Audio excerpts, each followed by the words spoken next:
Oh, ayan, ikaw naman, Jerome. Yung napaka-exciting na moment, yung game winner nyo sa UP. 5 on the shot clock.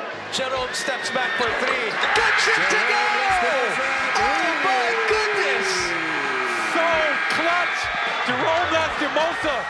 So ano yung nasa isip mo bago mo gawin yung shot na yun? Actually, hindi talaga ako ginagamit ng game na yun kasi nga foul trouble ako the first half. So before na mangyari yung nangyari talaga, sinabihan ako ni Coach Lau na it's winning time. So pumasok sa isip ko na yung mga dumadaan sa laro namin nung first round.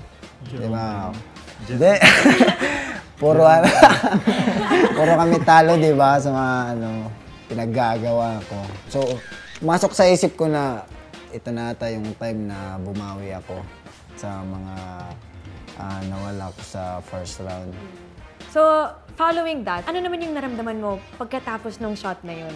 Parang may mga sinabi ba sa'yo yung mga teammates mo, yung mga coaches Meron. mo? Yung gumanon ako. Pinagalitan ako. Pero masaya ako nun kasi parang sinabi sa sarili ko na finally na-shoot din yung at mga endgame.